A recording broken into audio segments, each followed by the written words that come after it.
If you listen to the show, you already know that we cannot exist without our sponsors. They are the ones who make things happen behind the scenes. So let's acknowledge Fuji Sports. We've been working with these guys for a while now, not only as far as this podcast is concerned, but also at the RŌL Academy. We've had their gear. I personally use their gis. What a phenomenal product. Yeah, I mean, jiu-jitsu, judo, MMA, tape, bags, anything you need for your jiu-jitsu journey, you can find at fujisports.com. Let's talk RŌL TV. There's so much content on there. It's ridiculous at this point. But I think what is even more intriguing, as time went on during the project, we've been recording most of the events that were taking place here at RŌL Academy. At this point, I mean, we have guys like Chris Howder, Arman Fadi, Rafael Lovato Sr., and Pete the Greek. I mean, there were so many different events that we've kind of recorded it. Don't you think that's amazing? I mean, points of reflection and kind of going back for all the students to see what really happened and refresh their memory. Yeah, I think it's great, you know, being able to go back and look at all these high-level practitioners, Octavio Cudo, like one of the names you didn't mention. And I mean, just these guys that have been doing this for so long come in, teach these amazing seminars and workshops, and it's all recorded and there for you to watch. Yeah, absolutely. So if you want to get additional savings on all this, type in code RŌL Radio at the coupon and get additional 30% off of your membership. Nice. Go to rolacademy.tv. What's up, everyone, and welcome back. If you haven't already, please remember to hit the like, share, subscribe, download, listen, and whatever other button there is, and leave us a review wherever you do listen. That ensures that we can continue bringing you the great guests and amazing content that you have come to expect. The goal of having the entire Dirty Dozen gets one step closer with today's guest. Rick Williams is here to discuss his early journey with Royce Gracie, his seat at the table during the development of the first UFC, grading students' performance on a curve, and a ton more. Here's the RŌL Radio with a Machado Brothers black belt, Los Angeles Lakers head of team security, and a member of the BJJ Dirty Dozen, Rick Williams.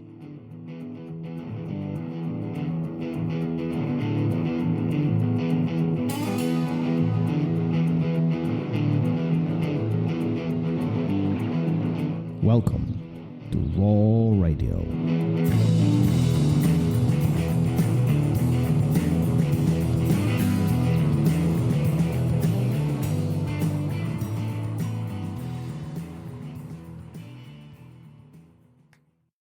And we are live. Here we Yeah. go. Yeah. How are you, sir? I'm great. I'm great. I'm Things are great. going well so far this week.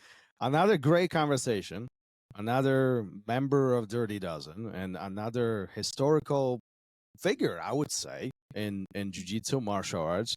Rick Williams is in the house with us. How are you, sir, doing? Very good. Thank you so much for having me today. No, absolutely. And recently we had Bob Bass on the show, and I understand that this episode takes place because of him, so we're going to give him a shout out here. But I do understand that you guys go way back. Is that's true, isn't it? Yeah, Bob and I have known each other probably 30 years. It was funny because when I started jiu-jitsu, I was coming up in the ranks with the Gracies, and I always heard about this guy named Bob Bass. And I'm like, man, I got to wrestle this guy, man. I heard he's a little smaller than me, a little less weight. But I'm like, man, he was just the talk of the town as far as jiu-jitsu in that era went. And everybody says, oh man, you got to wrestle Bob. You got to wrestle Bob. And as I was coming up, we never ever had the opportunity to wrestle because he was at a different school. I was with the Gracies and Hickson and Royce, and he was with Rigan. And it just sort of went our different routes for many, many years. And then we, after we got our black belts, we both came together and joined as a team.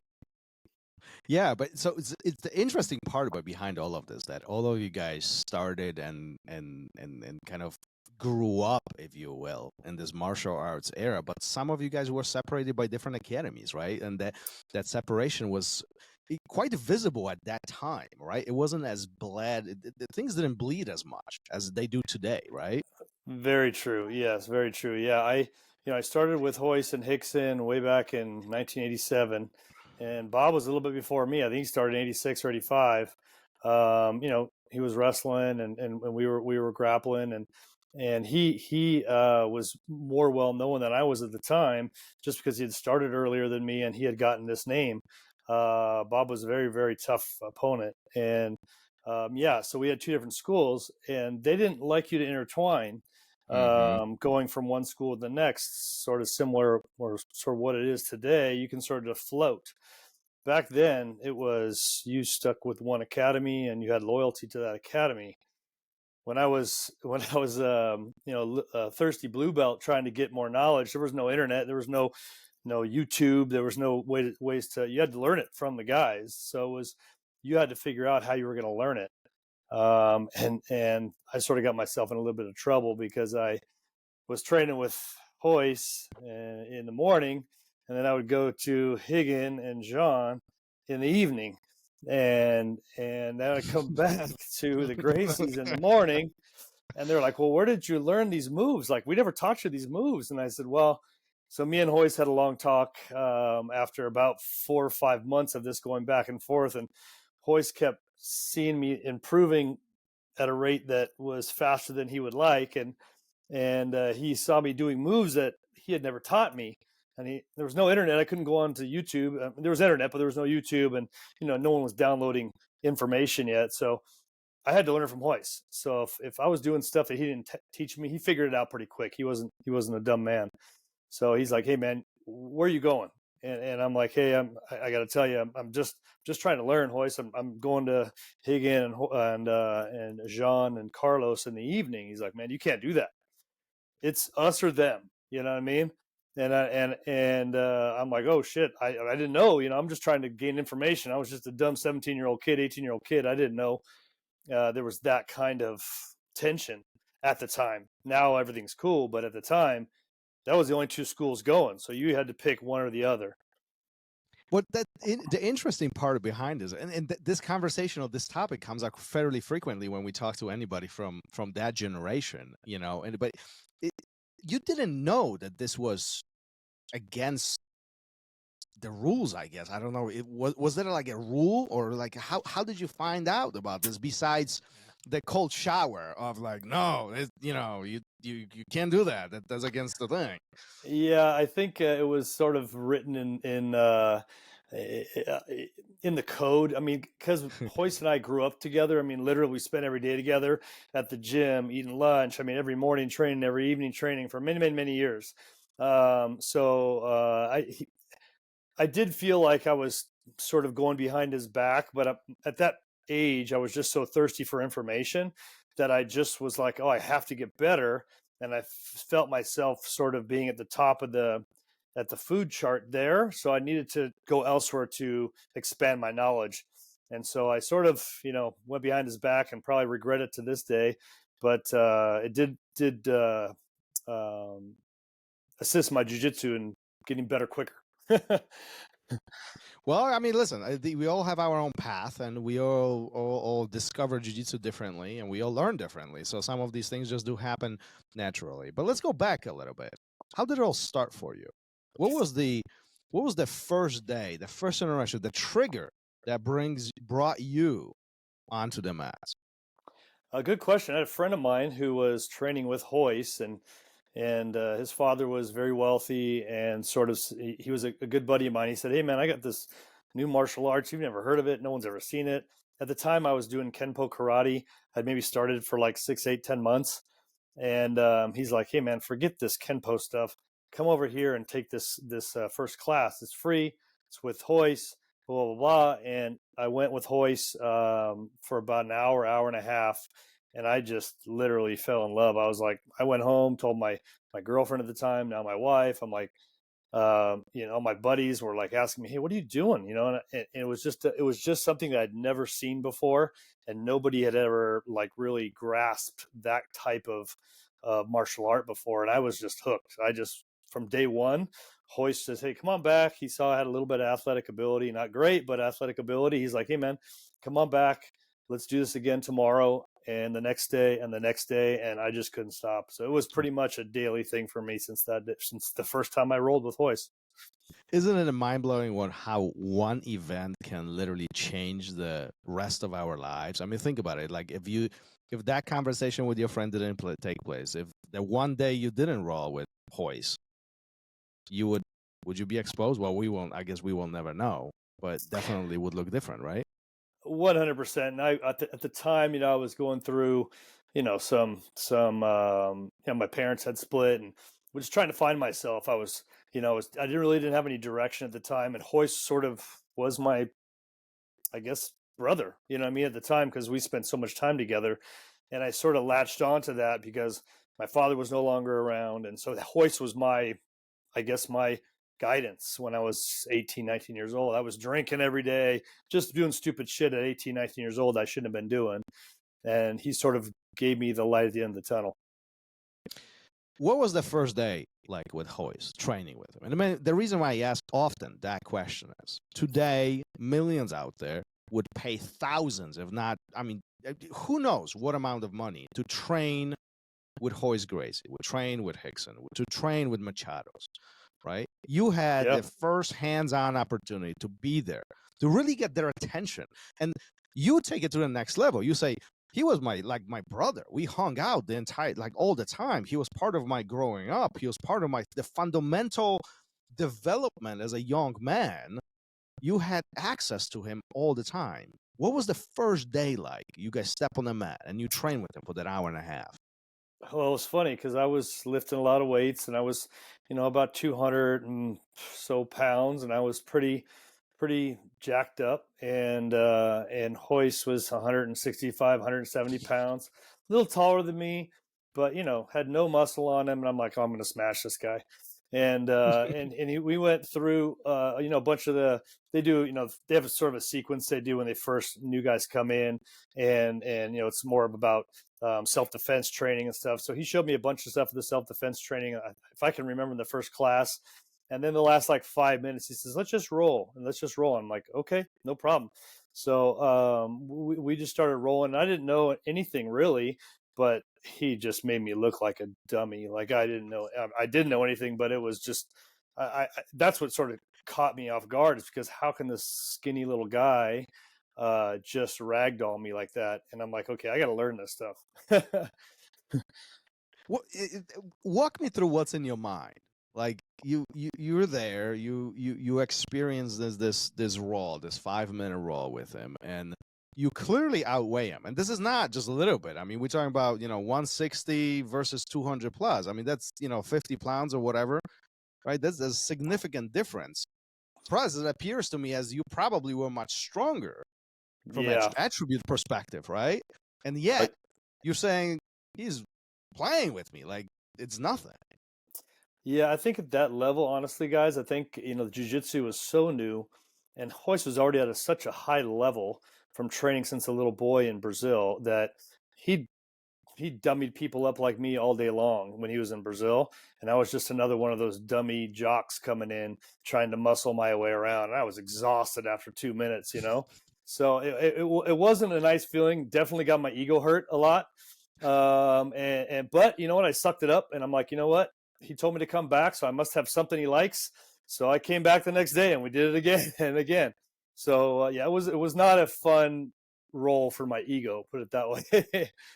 But isn't that the one of the best parts about jiu-jitsu, the humbling factor of no matter who you are, where you come from, no matter what you do, how powerful you are, it kind of sets the playing field. It all kind of evens out the moment you step on the mat. It really does. And we had a big sign up there, leave your ego at the door. And that was a big thing for me, because guys would come in, these big bodybuilder guys, trying to, either show up Royce or show that their martial art was better. And we had a big sign above the door, leave your ego at the door. Don't bring it in to the mats with you. And holds true today. You got to put your ego in your pocket and be willing to learn. And I'm still learning today. I mean, it's amazing watching some of these high-level guys, the Craig Jones and the Nicky Ryans. It's just amazing seeing these guys roll. It's just amazing.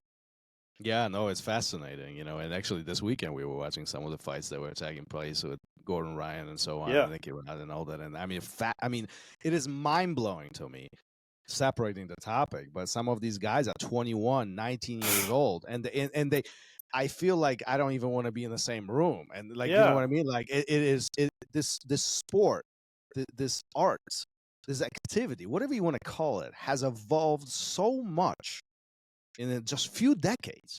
Mm-hmm. It is mind-blowing, isn't it? It really, really is. And just to see from how I learned and how it took me I guess, it took me a long time to learn what I learned because there was no access of information. Now, information is so accessible. I think, for me, it took me almost 9 years to get a black belt. And I was training pretty much every day, most of the time, 2 days a week, and at lunch in buddies' garages. You know what I mean? And we would just go over in the garage what we learned in the morning, and then we transfer it to the nighttime. And but now you can, buy videos, go on YouTube, see every fight, so you can pick things. Man, I learned so much from these just watching the videos from B Team and all these guys that are just on another level. I just amazed at all the entries and all the sequences they're performing nowadays. It took jiu-jitsu to a whole other level. Let me pick your brain on this a little bit because I feel like that there could be a lot of value here for listeners here. Between 2-3 decades ago when you started and comparing it to today, what is the biggest change that took place from a learning perspective besides the video part? I'm talking about the mechanical part, the understanding jiu-jitsu, really doing jiu-jitsu. I mean, obviously we have all these extra things like video and content and even this conversation right here. This was not happening 20 years ago. Like phone call was difficult, right? But we take this apart. We put it away. Just jiu-jitsu itself. What do you think is the biggest evolution that took place? What's the biggest progress that we've made in the sport? That's a great question, Thomas. I think just how commercialized it's gone from the starting of the UFC, people watching the TV. I mean, I was at the very first UFC with Royce in 1993, and people watching this little guy beat up 300-pound men. I think it really sparked an interest. Then I think people started getting very interested in it. When I started going, I realized that the United States was going to become very, very intertwined in this art because I know the will of athletes here in this country, and they are, just on another level as far as training. And I watch Gordon Ryan. I mean, they're training 6, 7, 8 hours a day and going over specific moves and specific sequence from one, react this way, different sequence. If he reacts this way, different sequence for that. I never did that growing up. It was more of I learned moves and we tried those moves. And if there was something else that I could put in there, I would try it. But man, they're really picking it apart. Eddie Bravo, brought in 10th Planet. I mean, he would come in with Jean-Jacques into our school with Rigan, and he was a white belt, I was black belt. And he just sort of opened my eyes as well. It's just like, wow, that's a whole nother game that no one has taught me, that I've never learned, that I've never seen. And he sort of started this momentum of like, hey, you can start learning different aspects of the game and add to the game. The game was already great, but now guys are just adding sequences and things that I've never seen before, in 30 years of doing this, 35 years of doing this. It's amazing. I just think the will of a combatant is unlike any other, and the will for knowledge and the thirst for that knowledge is incredible. And correct me if I'm wrong, but one of the observations that I've made in the last decade or so or two is the fact that before there was more of we train to train, and today there's this strategic approach to, it's almost like it is a game. It is, I will train specifically for this person. I will train specifically to achieve this specific goal. But again, I feel like when I was starting 20 years ago, it was more like we just train to train, and whoever comes, I'm going to deal with it. You know what I mean? It has a different purpose. Well, perhaps, yeah. For professionalism, owning your own academy, which goes to professionalism, I guess. But so is that the main difference then? Is that we've talked to certain people, even from Brazil, who have said it's also the capitalist attitude in America that kind of changed things too. Is, hey man, we can make some decent coin at this, right? So like talking about Bob earlier, Bob was the one who told Rigan, stay here, open a school. He did. So is that as big an influence as in the evolution? I think that's part of it. I honestly do. I think, money always drives everything as far as, in capitalistic society. I think there's always this, I think it's money, and I think it's that thrill to be the best at what you do. You know what I mean? And that's a big drive in the States. You know what I mean? Like you are, and I'm not saying it's not in Brazil, don't get me wrong. I'm just saying that when you are the best, you are the Gordon Ryan, you are the Craig Jones, there's money involved. And that money is big now. Before, there was no money involved. I mean, when I was doing seminars in Oregon and Washington, and I get like $300, $400 for the weekend. You know what I mean? Now they're getting 50 grand, 100 grand for a seminar. You know what I mean? So it's definitely, the more you make a name for yourself, the more money you're going to be able to charge. And of course, there's always that money factor involved, as well as the thrill of knowing that you're the best guy, the Gordon Ryan in the room. Well, there's no doubt that this sport, as art, has grown significantly in the last few decades, right? And it all kind of started very innocently. And I would love to go back with a little bit more and pick your brain specifically on some of the stories that you have witnessed firsthand. Like you are there with Royler. You see, but not even talking about individuals as Royler or Royce or Hickson or Machado Brothers, but as a art itself. Like you are at the beginning of this, right? Many consider you part of the Dirty Dozen, right? First of all, let's answer the forbidden question: are you part of the Dirty Dozen or not? Because that's like the. I want to ask right to the source. Well, I never had any knowledge that I wasn't, but I know that. Rigan believes I am, and he's the one who gave me my black belt.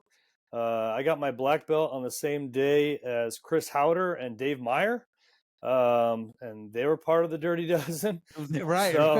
So I'm asking because more we talk to people, more we find out. It's like, well, this list I am, this I'm not. So yeah, and like you said, you're right. What it is. I really don't pay attention too much to that. I know different websites have different listings of who was where, and I know for me, looking back, like, oh, this guy, I got my black belt before him because I trained with him when he was still a brown belt, not a black belt.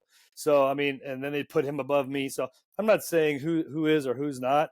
But what I'm saying is I know I was, one of the first guys up at that level. And, whether some website wants to put me in there or not, that's on them. I can't dictate that. Well, but I think what's important really to acknowledge here is that you are one of the pioneers. You are one of the guys who here in this country and who are non-Brazilians, who paved the path for rest of us. I mean, I wouldn't be doing what I do. I wouldn't have my job without guys like you. So I do appreciate for everything you've done. And I often say this to all of them. We had the same conversation with Bob, with John, Will, and all the guys we've had on the show who, even Chris Howder. I mean, we had Chris on the show, and the same attitude goes to all of you guys. And there's not enough thank yous, I think, that, should go your way because life would be different without you. At the same time, do you find yourself as a pioneer of this sport in the United States? Yeah, it's funny. For many, many years, I didn't. I was just training, teaching. I was just really, I didn't realize until probably later on in my life that and I had to reflect back on where I stood in this sport. You know what I mean? As far as how I started, my upbringing, who I trained with, the years I trained with those individuals, those guys are now iconic to me. You know what I mean? The Hicksons, the Royces, the Royler, the Higgins, Jean, Carlos, and Jacques. These guys are just, even the Eddie Bravos who came after me but in my eyes, very, very iconic person in the world of jiu-jitsu because he transformed it. You know what I mean? So I'm a big believer in always learning, and I don't care if you started yesterday. You could probably show me something that I didn't know. You know what I mean? That's a phenomenal mindset. There's many people out there who will say, "Listen, I achieved a brown belt, I achieved a purple belt, I achieved a black belt. Doesn't matter what the rank is, but I know a lot." And this attitude of this closed-minded approach is very visible, at least in my eyes, what I observed. And what you're saying, listen, I've been on the mat for 3 decades, and I'm still learning. I still want to learn. It doesn't matter if you started yesterday, a month ago, or a year ago. Let me pick your brain. Let me see what you have to offer because maybe you know something I don't. Where there's this open-minded approach come from? That's very humble. Well, I of you. think when I was younger, I did have that initial mindset of like, because I was at my levels at that time was the higher end of the food chain. I did have that sort of like, I'm the all knowledgeable person in the room. Mm-hmm. When the internet started and you started seeing all these YouTube videos and stuff, I was like, wow, maybe I'm not as knowledgeable as I thought, because these guys are teaching me stuff and I got to open my mind up and see the bigger picture. And probably for the last 20 years or so, that's probably, my mindset is like, I'll be honest with you. I do cardio for 45 minutes every day, and every day I put on YouTube videos of Gordon Ryan, of Craig Jones, of, Nicky Rod, whatever, just to see if there's a little piece that I can pick from their game that I can put in mine. You know what I mean? And it could just be a setup. It could be a bump that sets up a different triangle. It could be anything. And I rewind and I play and I rewind and I play. I'm sort of, my wife always called me sort of like narcissistic like that. It's just, I'm very, very focused on those types of things. But I think it's always evolving. So it's never, you always can learn, because it's never going to stop evolving. Where does this drive come from? Where do you think this is sourcing? Because, I mean, listen, many people out there will say, I trained for a decade, I trained for 2, I trained for 3. Like, I'm done with this. I'm in my 40s, my 50s, my 60s, whatever. Wear and tear, my knees hurt, my shoulders don't move. I need an extra, help to get out of bed or get in bed, whatever the case is. I mean, there's many cases like this, and this is visible. You were saying, listen, I still get on the treadmill. I'm still doing this. I'm still watching videos. I'm still learning. I'm still picking this apart. Where does this drive come from? I think it was just, I was a police officer for almost 30 years. And I sort of have this attitude ever since I was a little boy, whether it be playing soccer, whether it be jiu-jitsu, whether it be, I played ice hockey, tennis growing up. I always just wanted to be the best at what I did, whether it be as a husband, as a father, as a jiu-jitsu practitioner, as a soccer player, whatever it may be. I was always that guy giving 1,000%. I may not be the best guy in the room, but I'm always giving 1,000%. And that's always done me pretty well. And I think the drive for me, and now having kids that are 20, almost 28 next week, and 23, they keep me young. You know what I mean? And both of them were big wrestlers, big jiu-jitsu. My older one was big in jiu-jitsu, and so that kept me young in my late 30s, 40s, teaching the kids and teaching my own kids. And then learning to then teach them, learning the new game, all the legs and all this stuff that I didn't really, profoundly embrace when I was younger. Now I had to learn it to teach it to my kids. You know what I mean? So I think that's half of it. Well, definitely. I can speak for myself. I know Gary and I, we talked about this often. Our kids motivate us quite a bit. 1,000. That's part of part of the fatherhood. Like, yes. I look at my boys. I was like, listen, I might be 80, but I'm not. You're not. I still got to keep up with you. I might be in a wheelchair with a cane, but I'm yeah. Well, totally. You got it. Being a father, you know exactly what it is. You know exactly. That's a big part of it. It is. Listen, if you don't mind, I'm going to keep reaching back to the older times. And that's simply because, I'm just curious how things were back then. And you do have a lot of those stories and information stored in there. So I'm going to keep digging into it. UFC 01, you mentioned you're great friends with Royce. You were there for their very first event. Walk me through this. What happens prior to the event? We all know what happened in the cage. We all know this. Yeah. But I'm more curious what happens behind the scenes. Are you there when he's getting ready for this? Are you there when the idea of UFC is sourcing, when this is all getting born? Yes. So going that far back, yes. So when this whole UFC first came to fruition, there was a guy named Art Davies. Yes. Art was the marketing director along with Horian, and they would have meetings daily. We would all go to lunch together, the little Chinese food down the street from the academy, and we would talk about how this Ultimate Fighting Championship had to come because Rorion was so dead set on getting this commercialized, Brazilian Jiu-Jitsu commercialized, that the best way he knew how was to put it on TV and have Royce or Rickson or Royler fight guys out of their weight class, out of their league, as far as out, not a jiu-jitsu specialist, and show what this art is all about. And then he was going to get the aw shit factor, and people would start coming. That's exactly what happened. Rorion came to all of us one day, and we all had a meeting in one of the jiu-jitsu training rooms. And he's like, "Hey, listen, we're trying to start this UFC thing. I need some capital. We need X amount of dollars. Everyone's got to pitch in. We're all students here. I don't care if you got $1,000. I'm going to give it back to you. We're going to invest in this thing, and we're going to get TV contracts, and we're going to do this thing." From there, we would go to this little Chinese restaurant, and Rorion would get these profiles, Ken Shamrock, all these guys, and we had these. We would sit on the table, me, Royce, Rorion, and Art, and we would go through these profiles and say, "Okay, this guy looks good because he's like big and muscular." It was Ken Shamrock, and this guy's big and muscular. He's fighting Shudo in Japan. And this guy would look great if Royce was fighting him and Royce demolished him. This would just pop people's eyes out if this was the case.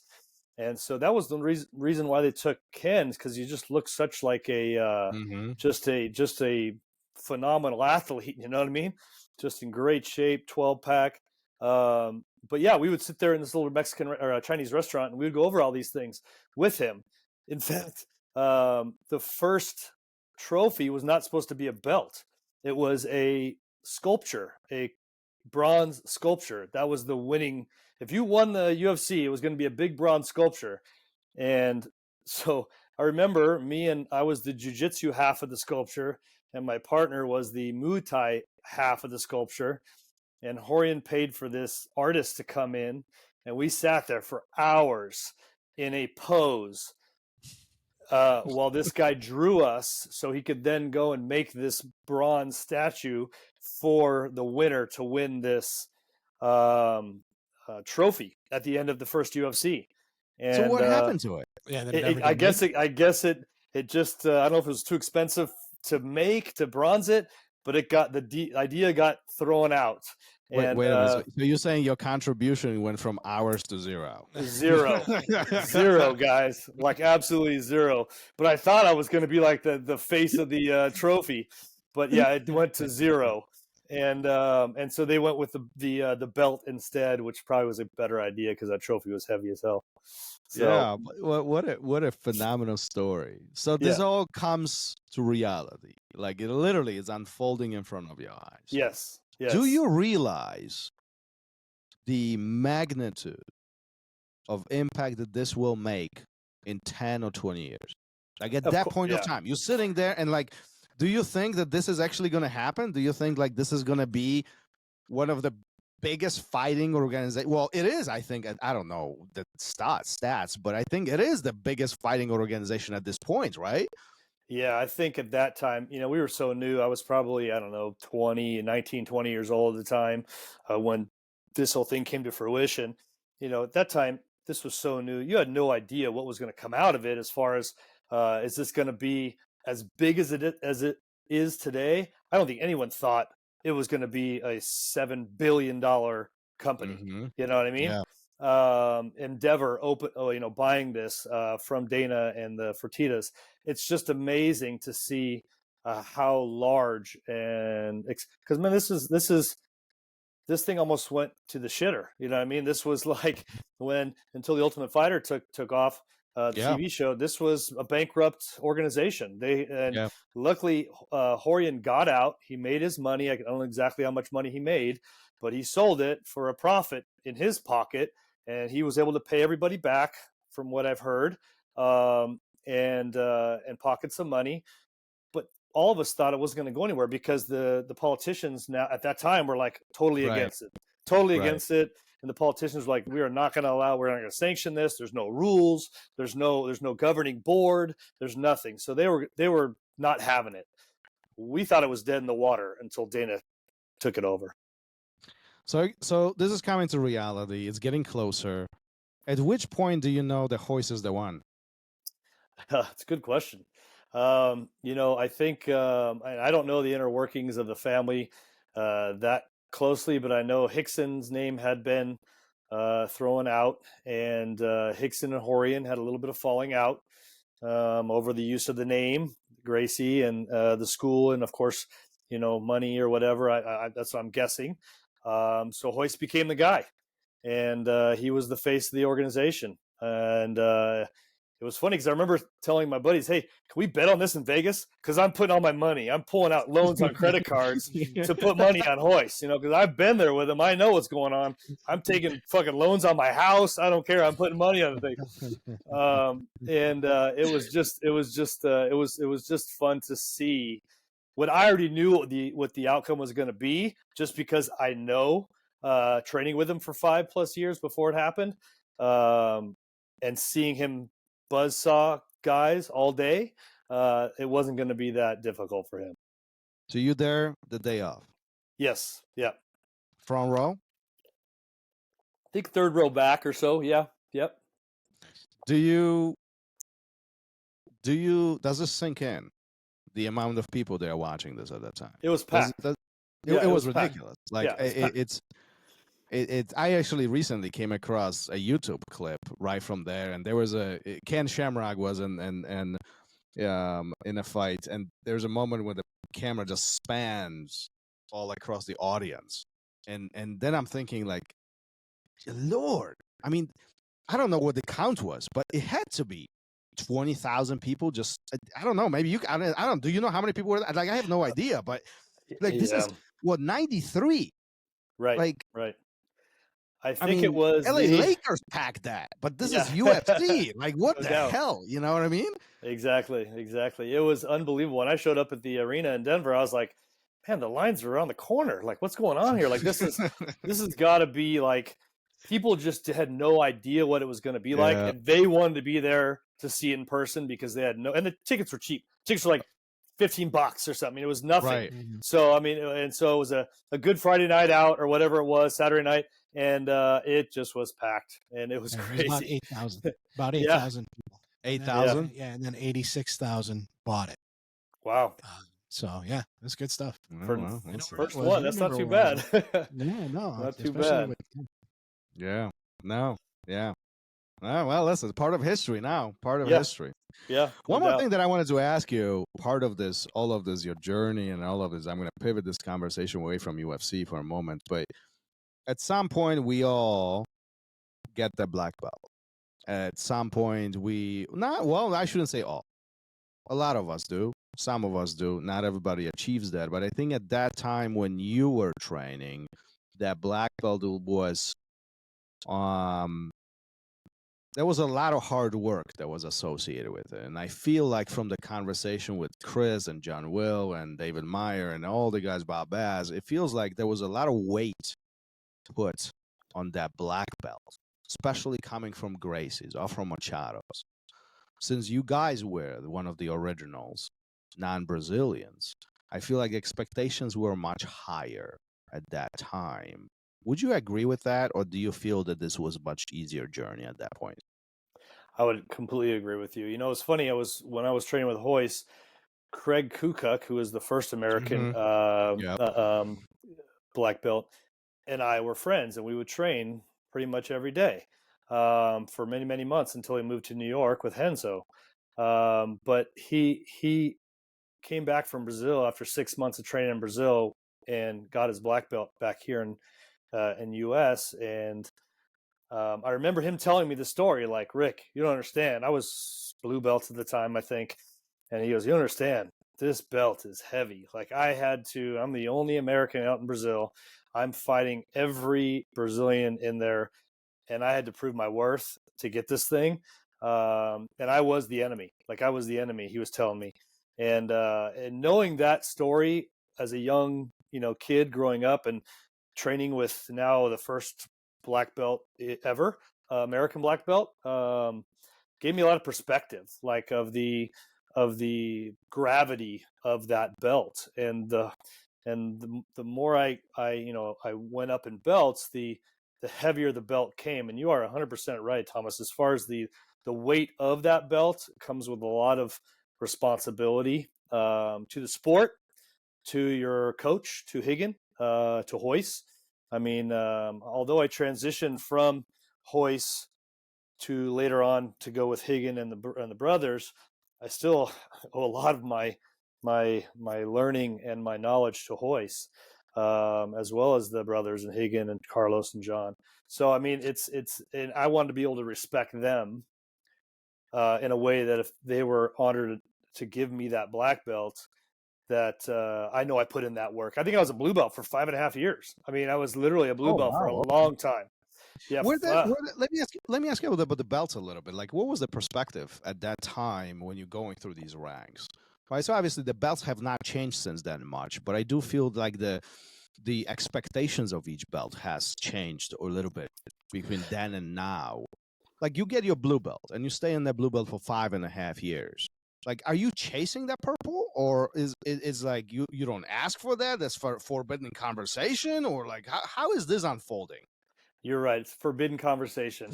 I'm just training, and I know I got to beat everybody above me to get that next belt. So I don't know. Today I think it's got a little bit of whitewashed a little bit as far as and it's not good or bad, because you have guys that train for different reasons. We have guys in their 60s training. They ain't looking to go compete in the young kids, world championship level, but they're there every day. They're putting the time in. They're there, every day. You have to reward those people, although their skill might not be the highest.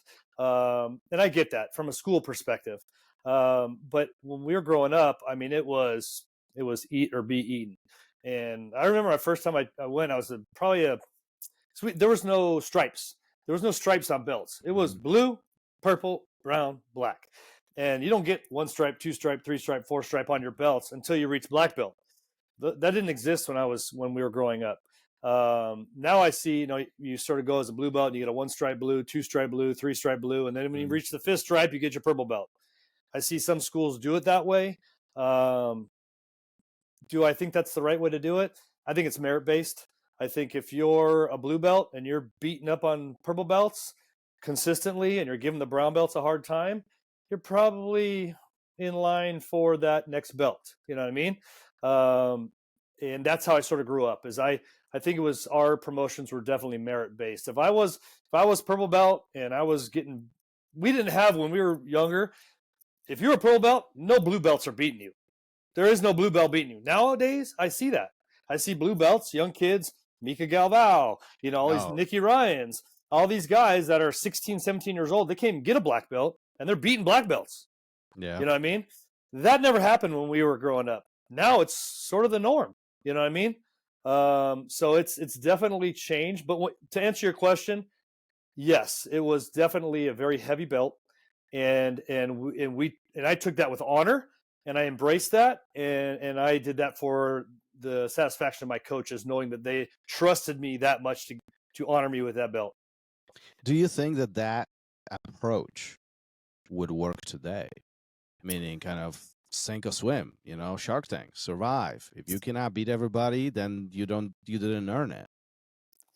That's a tough one. That's a tough one, Thomas, because I think now it's commercialized, where there's money, a lot of money involved. And you don't want people to get frustrated. You want people to to lose motivation and say, fuck, I've been doing this for 7 years and I'm still a blue belt. You know what I mean? You have to give them enticement. And I'm a firm believer in that. And like I said, everybody has their own journey.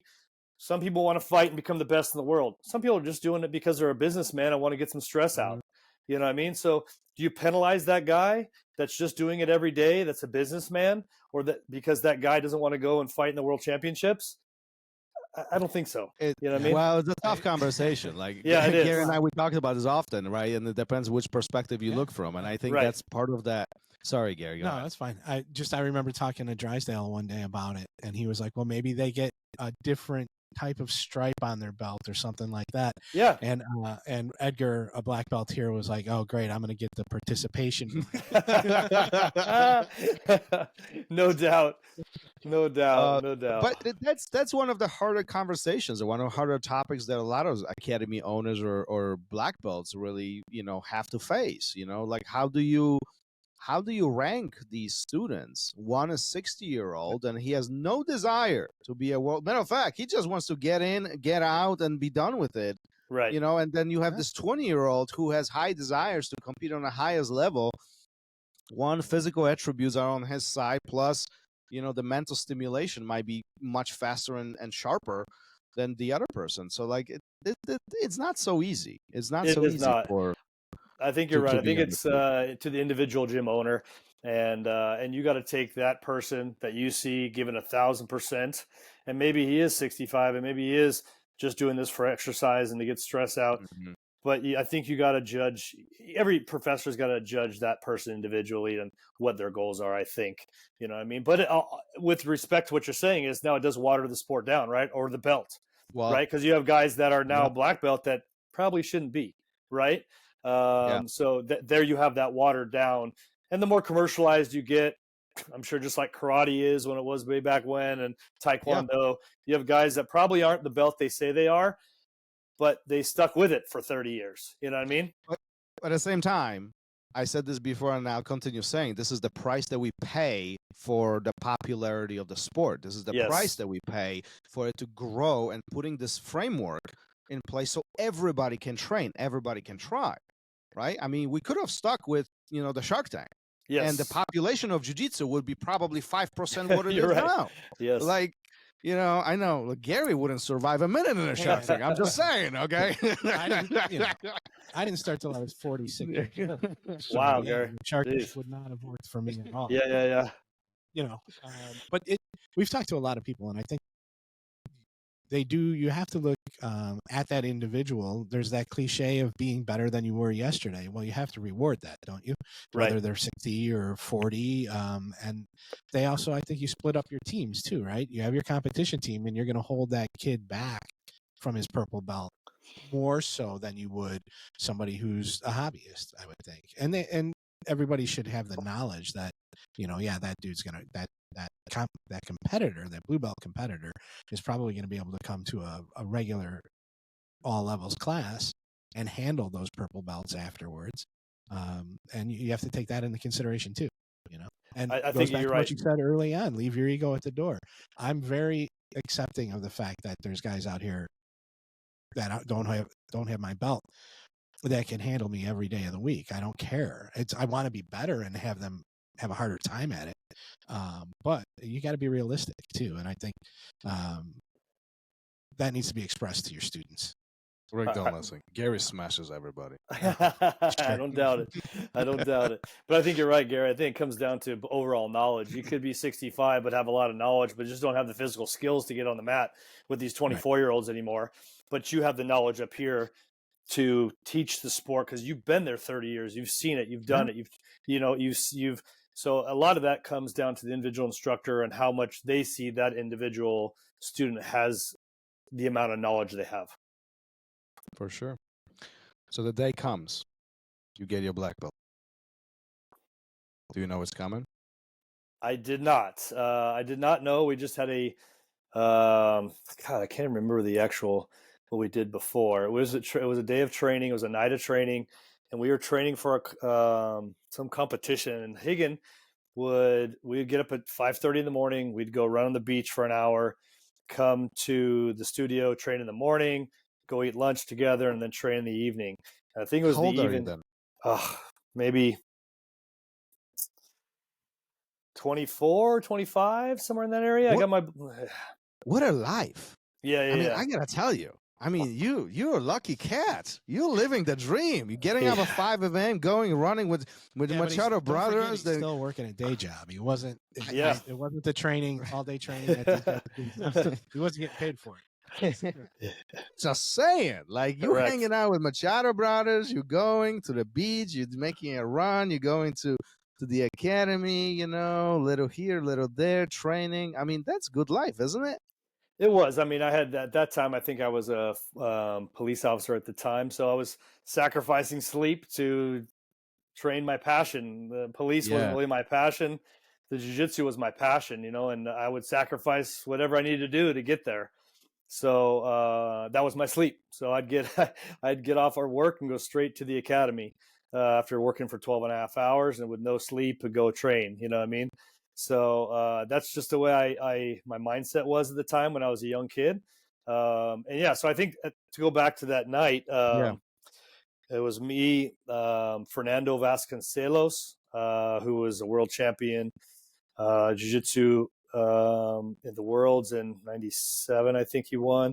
He was a 19-year-old kid, beat Terere, and just a stud kid, probably one of the better kids I've ever trained with, a 19-year-old kid. And then it was Chris Howder, Dave Meyer, Renato Magno, me, Higgin, John, all the guys there. And we all got our black belt together on that day. And it was sort of a surprise to me because they really didn't tell any of us what was going on. But they sort of stopped practice, and John had some black belts behind the desk and took them out and did a little speech. Walk me through this. From what I can remember, granted, this was almost 30 years ago, right? Yeah.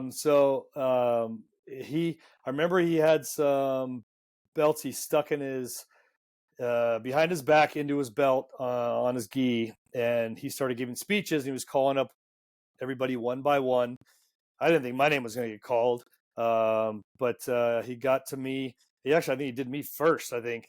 And I was really, really surprised. And then he got Chris Howder and Dave Meyer, Renato Magno, and Fernando. We all got ours on the same day. And we were all like the guys who were just there every day, just training together every day. And it was just sort of like this family atmosphere that we would all train together every day. And I think Higgin and John saw that we were all sort of, on the same team for them, for the Machado Brothers. And they were more than happy to oblige us. Walk me through the mindset as this is happening. First of all, 5 years as a blue belt, or 5+ years. That's a lot of grind. Yes, that's a lot of, and that's only a blue belt. And you're going through purple, we're going through brown, and obviously there's a lot of matches and a lot of challenges and a lot of competition that's associated with all of this, right? And then this day comes that many dream of. Many look at this as this one, oftentimes even unachievable goal. And you are there, one of the first ones ever. And you don't even see it coming. It's unexpected. Your name gets called. What goes through Rick's mind?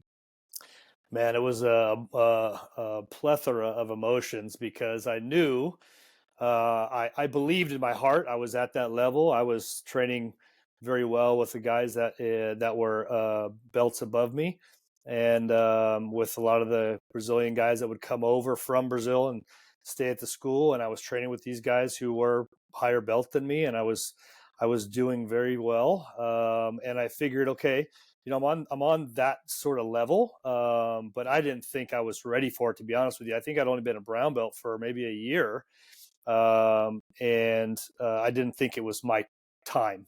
So when he called my name and gave me the black belt, I was really, really surprised, but I also was relieved, like I finally made it. You know what I mean? This was my goal after almost 10 years of training, to finally get to that position of where I can now, so you sort of have that goal in your mind of getting to that peak. And once you reach that peak, whether you're climbing, Mount Fiji, whatever it is, it's once you get there, it's sort of like this rush of emotions. But I also did realize that, man, that's heavy. I gotta show out now. You know what I mean? I gotta put up, because this wasn't given to me lightly. You know what I mean? Do you feel that responsibility immediately? Oh, 100%. Even John told me when he gave me the belt, John Higgin gave it to me, and he's like, this belt, although it doesn't weigh much, is going to weigh very heavy around your waist. And I'm like, I was about to ask, were there any words exchanged during the time when he's tying the belt around you? Was that it? He sort of gave a little bit of a speech about me before he gave me the belt, and he didn't tell me who it was. He was saying, this person, is been training with us for this long. He's been, we've seen him rise from blue belt to this level. And so I didn't know it was me at the time. And he sort of gave a little story, about a 3 or 4 minute story about me and my training and my history with them and my dedication to them as part of their family almost. And then he sort of called my name. So it was definitely very tear-jerking moment for me, and humbling moment for me. Are you saying there was a tear in your eyes? Is that what you're Oh saying? man, I was not, yeah, it was definitely, when you accomplish your goal. And at that age, that was all I did, guys. That's literally all I did. That's all Yeah. I mean, I'm sure you do the same thing, right? You go to sleep at night and you can't sleep because all you're thinking about is jujitsu moves, right? And how I could, yeah. I got tapped out today. How can I not do that tomorrow? And how'd he get me? Oh shit, I got it. Okay. Oh shit, I'm supposed to roll that way instead of this way. And I was up all night. I almost got divorced over it because I was just living there. You know what I mean? So it's crazy how it takes over. This thing takes over our minds. Yes. I can't speak for anybody else, but I literally just had a conversation with one of my students. They said, like, I can't sleep. I just think about jiu-jitsu constantly. I want to tell you a cool story. And I told him the story. I was a blue belt, and this is way back in the day. But at that time, Bally's Fitness was still existing. I don't know. Bally's, yeah. Oh yeah, they were a huge chain, right? So like, I'm working out, and I was a big runner back then. So like, I'm on a treadmill and I'm running, blah blah blah blah, and then some guy, a stranger, passes in front of me, right? And he does this like arm pulling motion, and I don't know who he was. I don't know why he did that, but then instantly and I'm running, I'm in motion, and I'm like, arm drag to the back, clinch, takedown, boom. And the next thing, boom, I'm on the floor, face down on the floor. And I remember it's like it was yesterday. And then there's this moment, you get up and you like look around, like nobody's looking. Okay, get back on the treadmill. You pretend like nothing happened. Yeah. Like your face is destroyed, your hip is hurting, but nothing happened. You're all tough. True story. I remember like it was yesterday. But I love it. Listen, it's like this jiu-jitsu puzzle takes over, and I think that's one of the stimulating things about it. This is why a lot of people are so attracted and so, I don't like using addicted, but in a sense it pulls us in, because it's not only physically stimulating, but the mental stimulation is so deep and so it sucks us in that it's often difficult to even disengage. It really find is. These boundaries, isn't it? It really, really is. Yeah, I mean, my wife pretty much gave me the ultimatum, like, "Hey, listen, you're spending more time on the mat than you are at the house. So, between your job and your jiu-jitsu time, you need to spend time with me, else we're not going to happen anymore." So I had to sort of reassess a little bit and my priorities and figure out what was important. I had a young boy at the time, my first son, and so I needed to refocus for sure. But you're right, Thomas. You're right. Yeah, I mean, it's interesting how all of this shapes us. At the same time, would you say that jiu-jitsu changed your life, as cliche as it sounds? Oh, like I told you before, I was going down the wrong path. I have a brother, my only brother, was cocaine addict, pulling me down that path, alcoholic, and I was going down that path, and jiu-jitsu literally saved me from jiu-jitsu and weightlifting. Like I was big into weightlifting, bodybuilding type of thing, but more once I found jiu-jitsu, it literally pulled me out of the depression I was in, the alcohol I was drinking. I wanted to become more healthy. I wanted to have more focus. It was just it literally changed my life. Was it because of who you were hanging out with, or was it your own drive to accomplish the things within those vehicles? I think both. Once I see Royce and Hickson and I, they were my mentors. I looked up to these guys like they were God. You know what I mean? Like, so it was, I want to be like them. I want to be like them. And the path I was on, there's no way I'm going to be like them. And so I had to make a conscious decision to like say, hey, listen, I got to change my ways, else I'm going to be in the grave before I know it. And jiu-jitsu really, I know it's cliche. I hear these stories all the time, but being a young 17, 18-year-old impressionable kid, it really got me on the right path. Well, good for you. I mean, again, I said this before. I'll say it again over and over. Thanks to you guys, we can do what we love. We can have jobs and we can continue, having this amazing life, Yes. enjoying this art that we can. So good for you. We do appreciate it. Before we start wrapping this up, I'm curious. You get this black belt. The weight is heavy. The feeling of responsibility. But this was what, about 20 years ago? I got my black belt in '96, so 28 years ago. 28, Almost, yeah. 30, no, almost 30 years ago. Yeah. Do you pass on that responsibility, that not necessarily knowledge, but the weight of that belt to those who came after you? So the next promotion, the one after that, do they feel the same responsibility as you felt that time? I believe I did. I mean, all the black belts that I've given out, I think all of my students have earned it. It wasn't because they were just there every day. I think I sort of stuck to my roots a little bit. I think Bob is the same way. And Chris Howder the same way. Is we grew up in a time where it wasn't just participation. You had to be on the mat and beating guys. And so that's sort of the way when I promote somebody, I need to see that you not only have the knowledge, but you're actually out there beating guys that are above your level. And I think the guys that I've given black belts to fall into that category. And I hope they took it, like you said, I hope they took it with that weight. I know a lot of them have expressed that to me as far as like, man, this is big change in my life, in my style, that I have responsibility to uphold from you guys. Give me this belt. So when he goes, I'm not really one, to be honest, Thomas, to say you guys can only train here. I mean, I have guys that my black belts that train at 10th Planet. They train with the Rotolos. They train with the Meows. I mean, they just go. And I say, hey, man, go get more knowledge. If the Meows and the Rotolos can show you something, go at it. Go at it. So for my perspective is, I think it definitely has transferred to my students for sure. Well, good for you. And I do appreciate the open approach to jiu-jitsu, where sharing knowledge is there is a value behind it. I do feel that we are much better practitioners and much better leaders if we put these boundaries down and have the ability to really share a lot of that history, that experience, that knowledge, all between each other, no matter where we come from. Because there is unquestionable fact. You said Eddie Bravo has changed trajectory of what the sport looks like, and it's phenomenal to learn from pioneers like that. So 100%. Yeah, 100%. Rick, before we wrap this up, as we come into the end, what we do at the end of every episode, we have a question for you, but the question comes from a previous guest, and he had no clue that you will be answering it.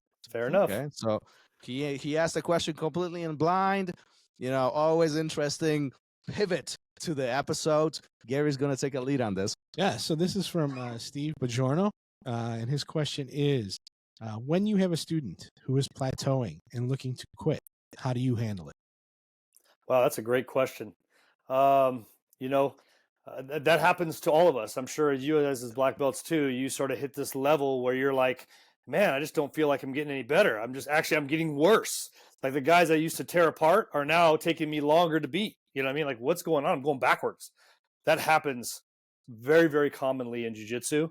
I think pretty much everybody who's at a higher belt have those moments in time. I would sort of express that to him. Like, I've been there. We've all been there. We've all done that. And you just got to stick with it, put in more time, put more drilling, more sequence drilling, and it'll come. But we all have these. For me personally, what I find is if I just take a week off and I let my mind sort of clear, because I have so many moves going on in my mind all the time that I sometimes get confused, putting 3 and 4 together that don't go together. And once I clear my mind and then restart it up next week, I feel like I have a sort of an opening in my brain, and I sort of am able to reset myself. I think that's probably the best advice. Is that happens to everybody. Don't get frustrated by it. Push through it. Yeah, that's, I often tell Gary, I was just too stupid to quit. Like, I just stuck around. No doubt. But there is something behind that. I think, we all face obstacles, and you mentioned something really important. We all hit this. Just some of us, we don't project it. We don't show it.